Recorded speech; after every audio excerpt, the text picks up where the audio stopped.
Hello everyone, how are you all? I hope you all are doing well. So my name is Mohammad Shahnawaz and in this video we are going to discuss about the Bushman of Kalahari Desert. So basically in the previous video we already discussed about the Eskimos and now we are going to deal with the Sand people या फिर the Bushman of Kalahari Desert.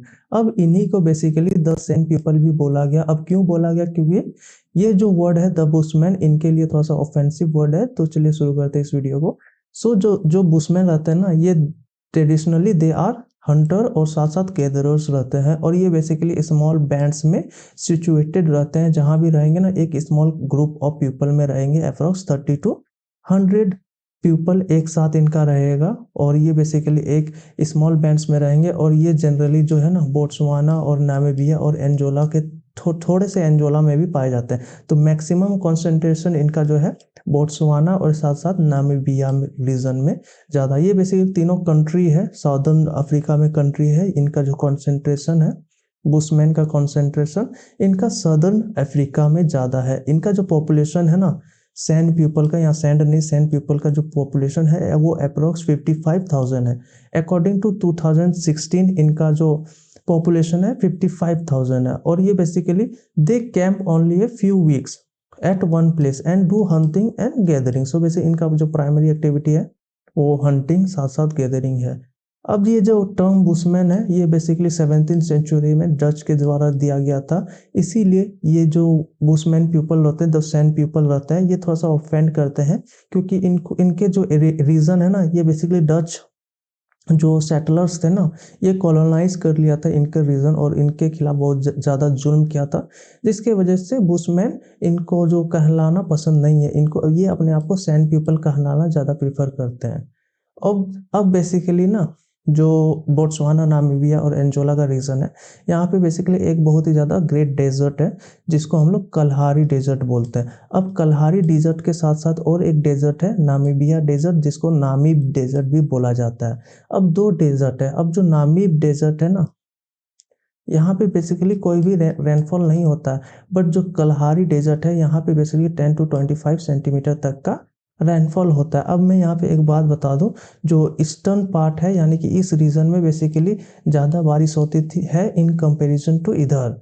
इस reason में ज़्यादा बारिश होती है और इधर जो वेजिटेशन है थोड़ा सा डेंस वेजिटेशन है. बट वहीं जहाँ पे हम लोग इस वेस्टवर्ड जाएंगे ना, तो बेसिकली जो वेजिटेशन है, वेजिटेशन का जो कॉन्सेंट्रेशन है वो कम होते जाएगा. यहाँ पे बेसिकली डेंस फॉरेस्ट रहेगा. यहाँ पे कुछ इसके बाद जाते जाते बेसिकली थॉर्नी बुशेस ट्रीज मिलने लगेंगे क्योंकि वहाँ पे डेजर्ट एरिया रहेगा. और यहाँ पे एक बहुत ही ज़्यादा फेमस इटोसा नेशनल पार्क सिचुएटेड करता है नामीबिया में. मैं दिखाता हूँ मैप में. ये बेसिकली इटोसिया डेजर्ट है और यहाँ पे बेसिकली एक नेशनल पार्क है, इटोसा नेशनल पार्क. और ये जो सैंड पीपल है ना, the sand bushman have the characteristics of both, यानी कि नेग्रोस के साथ साथ नेग्रोटिव्स का भी इनके साथ फिजिकल कैरेक्टरिस्टिक्स मिलते हैं. क्यों मिलते हैं? क्योंकि ये शॉर्ट हाइट के होते हैं. अप्रोक्स 5.4 इंच का जो हाइट रहता है इनका साथ साथ प्रोजेक्टिंग माउथ, थिक एबोटेड लिप्स और वाइड ओपन आइज रहते हैं. ये बेसिकली इनका फिजिकल कैरेक्टरिस्टिक्स है. और ये बेसिकली बुशमैन है, पीपल है of the tribe of bushman. So अब हम लोग कुछ टेरिटरी के बारे में जानते हैं. इनके टेरिटरी, इनके हैबिटेट के बारे में भी जानेंगे. सो इनका जो टेरिटरी है ये लाई करता है एक ग्रेट प्लेट्यू के ऊपर, जो कि अप्रॉक्स 2000 मीटर सी लेवल के अबव है. सो ग्रेट प्लेट्यू में रहते हैं, 2000 मीटर अबव सी लेवल है. और यहाँ पे जो रेनफॉल होता है ना, ये एबंडेंट है. कहाँ पे? ये eastern part of great plateau के पार्ट में बेसिकली बहुत ज़्यादा बारिश होती है. बट जैसे ही हम लोग वेस्टवर्ड जाएंगे ना, वहाँ पे बारिश कम होती जाएगी. जैसे टॉल ग्रास से लेकर के थॉर्नी बुशेस मिलेंगे वेस्टवर्ड साइड में, और सैंडी साथ साथ स्टोनी डेजर्ट मिलने लगेंगे वेस्टवर्ड साइड में. और the average annual rainfall of 50 centimetre in the north, यानी कि जो लो लैटिट्यूड के रीजन यानी कि इक्वेटोरियल रीजन के आसपास बेसिकली 50 सेंटीमीटर का नॉर्थ में एनुअल रेनफॉल होता है. बट वहीं पे 15 सेंटीमीटर जब हम लोग साउथ की तरफ जाएंगे तो यहाँ पे 15 सेंटीमीटर का एनुअल रेनफॉल होगा, जिसके वजह से यहाँ पे वेरिएबिलिटी ऑफ रेनफॉल बहुत ज़्यादा होगा.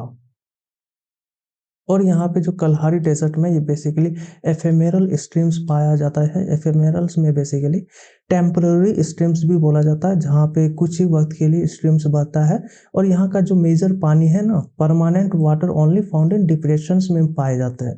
तो बेसिकली यहाँ जो वाटर का सोर्स है वो ओनली डिप्रेशन है, और साथ ही साथ लो मड फ्लैट्स या फिर pans cutting the water table. So basically stream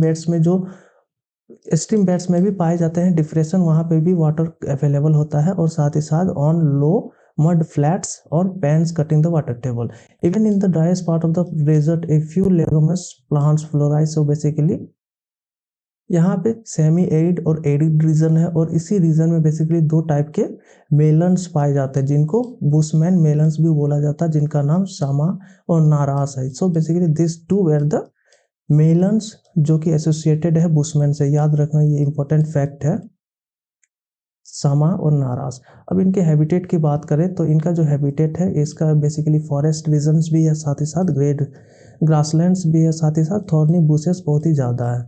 और ये यहाँ पे बेसिकली जो फौना रहेगा ना, यहाँ नंबरस ऑफ हर्बीवोरस साथ ही साथ कार्निवोरस रहेंगे, जैसे कि giraffe, ostrich, zebra, elephant, rhinoceros, hippopotamus, गौजा, और यही सब बेसिकली हर्बीवोरस एनिमल्स है। साथ ही साथ कार्निवोरस एनिमल्स भी रहते हैं। और जो बुशमैन है ये बेसिकली एट करते हैं small animals like ants, lizards, frogs, bees, locust. So this were the animals जो कि बुशमैन खाते हैं। और यहाँ पे साथ ही साथ फ्रूट्स भी मिलते हैं, एडिबल फ्रूट्स। बट यहाँ का जो मेजर जो फूड सप्लाई है ना, वो एनिमल ही है। एनिमल को ही मार के ये लोग खाते हैं, यानी कि हंटिंग के थ्रू ये लोग खाते हैं। So the bushmen are typically hunters, और ये हंटिंग इनका मेजर रोल है। अब यहाँ पे एक इम्पॉर्टेंट बात यह है कि ना, यहाँ पे जो ट्रेसपास होता है ना, किसी भी एक, मैंने पहले ही बताया था वीडियो के शुरू में कि यहाँ पे जो है ना, लोग स्मॉल बैंड्स में रहते हैं। स्मॉल बैंड्स में रहते हैं, वो अप्रोक्स 30 to 100 पीपल का बैंड रहता है, और एक हम लोग कबीला भी बोल सकते हैं। अब कभी ऐसा हो ना कि एक दूसरे के कबीला में बहुत सारे कबीले रहते हैं, ये बुशमैन के एक दूसरे के कबीला में कोई ट्रेसपास कर जाए, यानी कि आ जाए, तो उसको बेसिकली बहुत ही ज़्यादा डेंजरस उसको माना जाएगा। क्यों? क्योंकि ये लोग बहुत ही ज़्यादा जो अटैकिंग नेचर के रहते हैं। अब trespass across tribal frontiers is dangerous unless previous relation are friendly। अब trespass तभी अलाउ है जब वहाँ पे कोई रिलेशन उनका दोनों ग्रुप का, दोनों स्मॉल बैंड का ग्रुप का या फिर दोनों ट्राइबल ग्रुप्स का जो फ्रेंडली व्यवहार रहेगा, तभी ट्रेसपास अलाउड है। अगर नहीं रहा ना, तो बेसिकली इनको बहुत ज़्यादा खतरे का सामना करना पड़ता है। जैसे कि मान लो यहाँ पे एग्जांपल है कि अगर मान लो कभी हंटर एक वुंडेड एनिमल्स को फॉलो करते हुए नेबरिंग टेरिटरी में घुस जाए, तो बेसिकली इसमें क्या होगा ना, ये बेसिकली जितने भी जिस रीजन में ये लोग घुसे हैं ना, उस रीजन के जो बुशमैन है या फिर सैंड पीपल है, वो बेसिकली उन पे अटैक कर देंगे, या फिर उनको अब इसके अटैक कर देंगे। तो ये बेसिकली अगर वो पकड़े जाएंगे तब अटैक करेंगे। अगर पकड़े नहीं गए और उनको टेरिटरी में वो ट्रेसपास कर दें, तो इनके पास बचने का एक मौका ये रहता है कि ये जो जितना भी इन्होंने पकड़ा था ना, शेयर इज गेम बेसिकली यहाँ पे एनिमल को बोला जा रहा, ये बेसिकली इनको एनिमल को जो इनका जो फूड रहेगा ना, वो शेयर करना पड़ेगा उस टेरिटरी में। जो जिस टेरिटरी में ये लोग गए ना, उसके जो कबीला का जो हेड रहेगा उसके साथ साथ शेयर करना पड़ेगा, और साथ ही ये लोग बच सकते हैं इस प्रोसेस के थ्रू। तो ये एक इम्पॉर्टेंट बात है इस कबीला का, इस ट्राइबल ग्रुप का। अब अगर हम लोग बात करें फूड के बारे में, तो जैसे कि हम लोग पहले जानते हैं, ये बेसिकली हंटर्स रहते हैं, और इनका जो हंटिंग जो है बहुत ही ज़्यादा इम्पोर्टेंट है, और गैदरिंग ऑफ प्लांट्स भी किया जाता है, बट यहाँ पे मोस्टली हंटिंग किया जाता है। और यहाँ पे जितने भी फैमिलीज होते हैं ना, ये बेसिकली अपना खाना खुद बनाते हैं। ऐसा नहीं, एस्किमोज में बेसिकली किसी भी इंडिविजुअल पर्सन का जो है ना फूड, वो बेसिकली ग्रुप डिसाइड करता था, ओल्ड मैन डिसाइड करता था, और वो डिस्ट्रीब्यूट कर देता था। कोई भी इंडिविजुअल ऑनर नहीं रहता था किसी भी फूड का। बट यहाँ पे उल्टा है, यहाँ पे हर एक फैमिली का अपना अपना खाना है, ओन प्रोड्यूस है, ओन फूड है।